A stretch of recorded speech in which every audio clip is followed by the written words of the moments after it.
જો આ કોઈના 50 વર્ષ થયા, કોઈને 60 વર્ષ થયા, કોઈને 70 વર્ષ થયા, કોઈ 80 વર્ષના થયા. 80 ગુણ્યા 365 કરો એટલા દિવસ તમે જીવ્યા. તો આટલા દિવસોમાં તમારો શ્રેષ્ઠ દિવસ કયો? કોઈ કે હું ભણીને નીકળ્યો ત્યારે, કોઈ કે જોબ મળી ત્યારે, કોઈ કે મારા ઘરે બાળક થયું ત્યારે. સાચા અર્થમાં તમારા જીવનનો શ્રેષ્ઠ દિવસ એ છે જે દિવસે ઠાકોરજી પુષ્ટાવીને તમે ઘરે પધરાવીને લાવ્યા ને, એ તમારા જીવનનો શ્રેષ્ઠ દિવસ હતો. કારણ પછી એક સાધારણ વ્યક્તિમાંથી તમે યશોદા બની ગયા, પ્રભુના માં બની ગયા અને વ્રજ ભક્તોના સુખનો અનુભવ કરવા લાગ્યા. વ્યક્તિ બનીને રહેતા હતા ત્યારે સંસારના સુખનો અનુભવ કરતા હતા. પ્રભુને પધરાવીને લાવ્યા તો વ્રજની લીલાનો અનુભવ કરવા લાગ્યા. એટલે તમારા જીવનનો શ્રેષ્ઠ દિવસ મિલે ગોપાલ તો ही દિનની કો. પ્રભુ જે ક્ષણે જે દિવસે આપણા ઘરે પધાર્યા એ આપણા જીવનનો શ્રેષ્ઠતમ દિવસ. હિરણ્યાક્ષ, હિરણ્ય એટલે સુવર્ણ, નક્ષ એટલે આંખ, જેની ધન તરફ જ આંખો છે ને, હિરણ્યાક્ષ વૃત્તિ છે. ધન એક ઉત્તમ સાધન છે, પણ ધનથી ઘણું બધું આવી શકે, પણ બધું જ ના આવી શકે. અને એટલા માટે જીવનને એક સાધન રૂપે સ્વીકારજો. અને સાધન ભગવાને આપ્યું હોય, તમને સાધન સંપન્ન બનાવ્યા હોય તેવું માનજો. ઠાકોરજી ઈચ્છે છે કે હું સત્કર્મો કરું, હું દાન આપું, મારા થકી દુનિયામાં કંઈક સારું સર્જન થાય. આ દુનિયામાંથી લઈ જવાની કોઈ વ્યવસ્થા નથી, લઈ જવાની કોઈ વ્યવસ્થા નથી, પણ કંઈક સારું મૂકી તો જઈ શકી છે દુનિયામાં. જો આ સ્કૂલ ને હોસ્પિટલ, આપણે જે બધા પ્રોજેક્ટો કરીએ છીએ, દુનિયામાંથી કંઈ લઈ જવાના નથી, પણ તમારા થકી દુનિયામાં કંઈક સારું મૂકીને જજો, જેથી દુનિયા હોય એના કરતા સારી બનાવવાના પ્રયાસમાં આપણો પણ સાથ રહે. મોટા ભાગે આપણે દુનિયાને બગાડીને જઈએ, કેટલા ખૂણેથી આ કુદરતને ઘાયલ કરીએ. તો આપણા થકી કંઈક સારું સર્જન દુનિયામાં થાય એનો પ્રયાસ કરવો છે. હિરણ્યાક્ષનો વધ કર્યો છે, દાળમાં ફસાવીને પૃથ્વી લઈને આવ્યા છે, બ્રહ્માંડમાં સ્થાપિત કર્યું. કહેવાય છે કે વરાહ ભગવાન આજે પણ સુકર ક્ષેત્ર છે વ્રજમાં, અને ત્યાં કુંડમાં જઈને સ્નાન, પૂરા કાળા થઈ ગયા અને ત્યાં સ્નાન કર્યું અને બહાર આવ્યા કુંડમાંથી તો શ્વેત બન્યા. એટલે ત્યારથી શ્વેત વારાહ કલ્પનો પ્રારંભ થયો. આજે પણ બ્રાહ્મણ તમે સંકલ્પ કરતા હો તો બોલાવે, શ્વેત વારાહ કલ્પે વૈવસ્વતમનંતરે અષ્ટાવિંશતે કલિયુગે. તો કયો કલ્પ ચાલે? શ્વેત વારાહ કલ્પ. તો ત્યારથી શ્વેત વારાહ કલ્પનો પ્રારંભ થયો. અહીંયા બ્રહ્માંડમાં પૃથ્વીને પ્રસ્થાપિત કરી છે, અનુકૂળ વાતાવરણ બન્યું છે. મનુ શત્રુપાને આજ્ઞા કરી કે સૃષ્ટિનો વિસ્તાર કરો. 3 પુત્રી થઈને 2 પુત્ર થયા.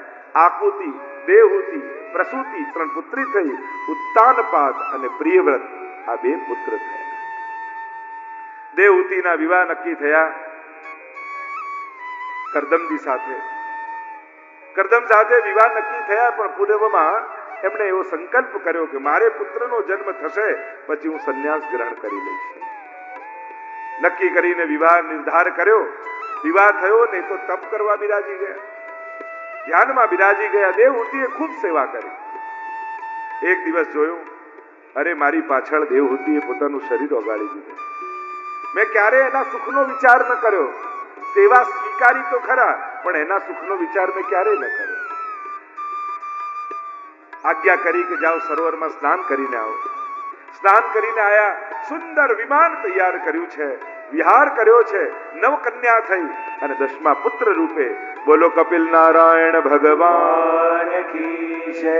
કપિલ નારાયણ ભગવાન કી જય. કપિલ ભગવાનનું પ્રાગટ્ય છે. સાંખ્ય શાસ્ત્રના ઉપદેશક છે કપિલ ભગવાન. સાંખ્યમ સંખ્યાત્મક વાચ્યમ કપિલાદિ વિરુચ્યતે. પ્રકૃતિ અને પુરુષના ભેદથી કઈ રીતે જીવ મુક્તિને પ્રાપ્ત થાય, એ જ સાંખ્યની થિયરી. એટલે કારણ કે 2 પ્રકારના સાંખ્ય છે, શેશ્વર સાંખ્ય અને નિરશ્વર સાંખ્ય. એનું જ પ્રેક્ટિકલ એ યોગ છે. સાંખ્ય શાસ્ત્રના આ જ્ઞાતા છે, ઉપદેશક છે. માએ જોયું ભગવાન મારા પર કૃપા કરવા માટે પધાર્યા છે. બિંદુ સરોવરના તટ ઉપર બિરાજ્યા છે. આ એ સરોવર છે કે જ્યારે કરદમજીએ તપ કર્યું ને ત્યારે એમનું તપ જોઈ સ્વયં ભગવાનની આંખમાંથી અશ્વિ બિંદુઓ પડ્યા, એટલે સરોવરનું નામ પડ્યું બિંદુ સરોવર. આજે પણ સિદ્ધપુરમાં એ સ્થાન છે. અને માતા પાછળની જે વિધિ હોય છે એ સિદ્ધપુરમાં કરવામાં આવતી હોય છે. આપણે ઘરના બધા વૈષ્ણવ છીએ એવો ભાવ રાખીને સેવામાં રહે. સંસારમાં ભલે તમે ઓર્ડર કરતા હોય, આ લઈ આવો, પેલું લઈ આવો, આમ કર આમ કર, પણ જ્યારે તમે સેવામાં હો, ભલે ઘરના બધા સ્વજનો જ છે, સંબંધીઓ જ છે, પણ ત્યારે સંબંધની મહત્તા કરતા વૈષ્ણવતાની મહત્તા રાખી. ભલે તમારું બાળક પણ હોય પણ એને એક વૈષ્ણવ તરીકે ટ્રીટ કરો. ત્યારે લૌકિક સંબંધનું સ્મરણ નહીં રાખો. અને બને તો ઘરમાં કોઈ સેવા કરતું હોય ને એ સમયે પોતાના લૌકિક કાર્ય માટે એની સેવા છૂટે નહીં એવો પ્રયાસ કરો. અરે આજે મોડો ઉઠ્યો છું, ચા બનાવતો. અરે સેવામાં છે, બને ને તેવા ટાઈમે જાતે ચા બનાવી લેજો. પણ એને ઠાકોરજીને છોડી તમારા માટે આવવું પડે, બને તો પ્રયાસ એ કરજો કે આપણે આ લૌકિક કાર્ય માટે કોઈનું ભગવત કાર્ય છૂટે નહીં. આ એક ઉત્તમ પક્ષ છે. વ્યવહાર જગતમાં અનેક પ્રકારથી લોકો રહેતા હોય છે, પણ પ્રયાસ એ કરવો કે જ્યારે પણ કોઈ ભગવત કાર્યમાં હોય ત્યારે આપણા લૌકિક કાર્યનું એને ન સ્મરણ કરાવવું, ન લૌકિક કાર્ય માટે એની સેવા છોડાવવું. કોશિશ કરવી જેથી એની ભગવત સેવા અખંડ રહે. અહીંયા કપિલ ભગવાનને જોયા આવ્યા દેવતીજી વંદન કરે પોતાના પુત્રને. ભગવત બુદ્ધિ છે. અનેક પ્રકારના પ્રશ્નો કર્યા. પહેલો પ્રશ્ન કર્યો કે સાધુ પુરુષ કેવા હોય? તિતિક્ષવઃ કારુણિકઃ સુરદઃ સર્વદેહિનામ અજાત શત્રવઃ શાંતાઃ સાધઃ સાધુ ભૂષણા. જે સહનશીલ હોય એ સાધુ છે, જે કરુણામય હોય એ સાધુ છે. સર્વદેહિનામ સુરદઃ બધા જ માટે પ્રેમ રાખનારા હોય એ સાધુ છે. અને એટલા માટે જ્યારે વૈષ્ણવ વૃત્તિ લઈને સંસારમાં જીવીએ છે ને તો દુનિયામાં દરેક પ્રકારના લોકો મળવાના જ છે. તમે સારું કરવા નીકળ્યા એટલે બધા તમને સારા જ મળશે એ જરૂરી નથી. આપણે જ્યારે એક વૈષ્ણવી જીવન જીવવા નીકળીએ છીએ ત્યારે ઘણી વાર આપણી પરીક્ષા થતી હોય છે. અને એ આપણી પરીક્ષા નથી હોતી. પોતાની પરીક્ષા માનશો તો નાનું કરી દેશો વાત. હંમેશા એ માનવી કે મારી વૈષ્ણવતાની પરીક્ષા હમણાં થઈ રહી છે. પોતાની માનશો ને તો હારવામાં તમને દુઃખ નહીં લાગે, પણ જ્યારે વિપરીત વ્યક્તિઓ મળે, વિપરીત સંજોગો મળે, વિપરીત સમય આવે ત્યારે એમ માનું કે આ મારી પરીક્ષા નથી, ઠાકોરજી મારી વૈષ્ણવતાની પરીક્ષા લઈ રહ્યા અને મારે ફેલ થવું નથી. કારણ કે જો આ પરીક્ષામાં ફેલ થયો તો ફરી કેટલાય જન્મોના અંતરાય થઈ જશે.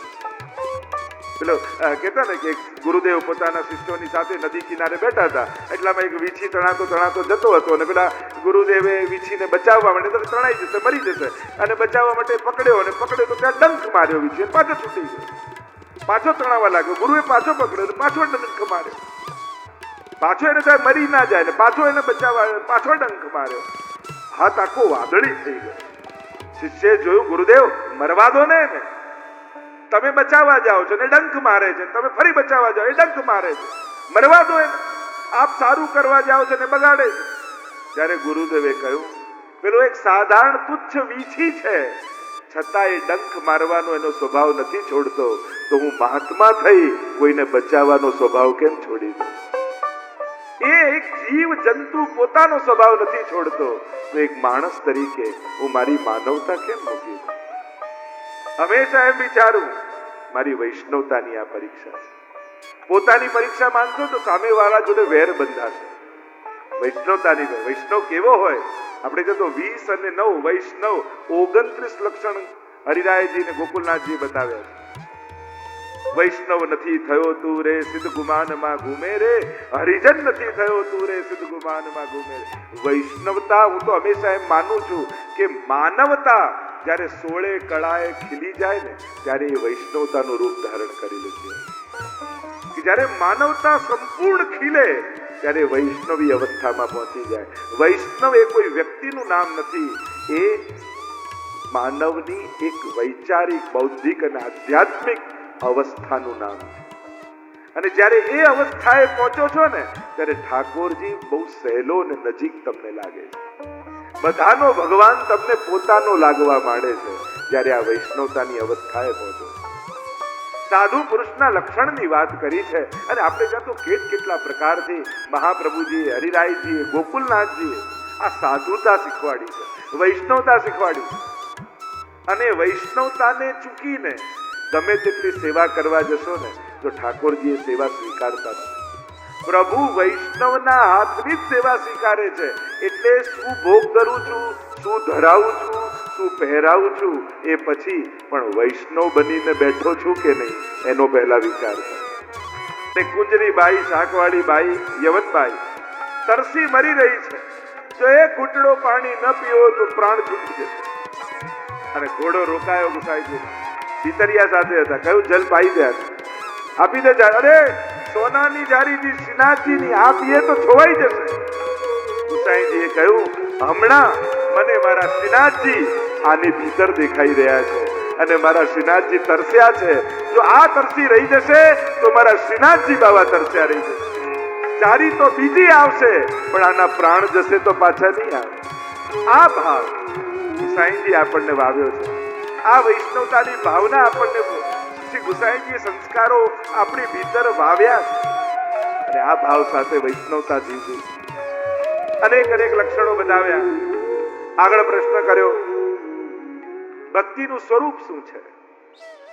તામસ, રાજસ, સાત્વિક, નિર્ગુણ ચારે પ્રકારની ભક્તિની ચર્ચા કરી. વેર ભાવે ભગવાનને ભજે તામસ ભક્ત. જો વેર ભાવે ભજનારને પણ ભક્ત કયા. આજ ભાગવતની વિશેષતા છે. જે કોઈ ને કોઈ કામનાથી ભગવાનને ભજે રાજસ, મુક્તિની ઈચ્છાથી ભગવાનને ભજે એ સાત્વિક, અને કેવલ ને કેવલ પ્રભુના સુખ માટે પ્રભુને ભજે એ નિર્ગુણ ભક્ત. તમે નિર્ગુણ ભક્તિ કહો, ભાગવતી ભક્તિ કહો કે પુષ્ટિ ભક્તિ કહો, આ ત્રણેય સમાનાર્થી શબ્દો છે. જ્યાં કેવલ ને કેવલ પ્રભુના સુખનો વિચાર હોય એ જ પુષ્ટિ ભક્તિ છે. આપણે જે કાંઈ કરીએ છીએ જો પ્રભુનું સુખ, એમાં જ વૈષ્ણવતાની પ્રસન્નતા. આપણો આનંદ ક્યાં છે? પ્રભુના સુખમાં. સાધારણ વ્યક્તિ મંદિરે જાય ને તો આજે શું માંગીશ એનો વિચાર કરતો જાય, અને વૈષ્ણવ હવેલીએ જાય ને તો આજે શું આપીશ એનો વિચાર કરતા જાય. આજે પ્રભુને શું ધરીશ, આજે પ્રભુને શું ધરાવીશ, આજે પ્રભુને શું સામગ્રી સમર્પિત કરીશ, આપવાના વિચાર સાથે જે પ્રભુ પાસે જાય છે ને એ નિર્ગુણ ભક્તો છે. ચારે પ્રકારની ભક્તિની ચર્ચા કરી છે અને અહીંયા દેવહૂતિ માની મુક્તિ સાધી છે. કપિલ ભગવાન પૂર્વ દિશા તરફ પ્રયાણ કર્યું અને તૃતીય સ્કંદને વિરામ આપ્યો. બોલો ગોવર્ધન નાથ કી જય, ભાગવત ભગવાન કી જય. ચતુર્થ સ્કંદ વિસર્ગ લીલા. વિવિધ સર્જન એ જ વિસર્ગ છે. 31 અધ્યાયમાં વિસર્ગ લીલાનું વર્ણન કર્યું છે. શ્રી મહાપ્રભુજીએ 7 પ્રકારે ભાગવતના એકાર્થ કરીને સમજાવ્યા. શાસ્ત્રે, સ્કંધે, પ્રકરણે, અધ્યાયે, વાક્યે, પદેક્ષરે એકાર્થ સપ્તધા જાનન અવિરોધેન મુચ્યતે. પ્રકરણ વિભાગ મહાપ્રભુજી સમજાવે છે. જો તમે મંગલાચરણમાં પણ બોલો છો ચતુર્ભિશ્ચ, આ એક શ્લોકમાં આખું 10મો સ્કંદ આવી જાય છે. એના બધા જ પ્રકરણ વિભાગ એમાં સમાયેલા છે. એમ જ ચતુર્થ સ્કંદને 4 પ્રકરણમાં મહાપ્રભુજી વર્ગીકૃત કરે છે. ધર્મ પ્રકરણ, અર્થ પ્રકરણ, કામ પ્રકરણ અને મોક્ષ પ્રકરણ. જ્યારે ચતુર્વિધ પુરુષાર્થ આપણે કહીએ છીએ, એક છે સાધારણ વ્યક્તિના 4 પુરુષાર્થ અને બીજા છે વૈષ્ણવના 4 પુરુષાર્થ. આ બંનેને ફરક કરીને મહાપ્રભુજી સમજાવે છે.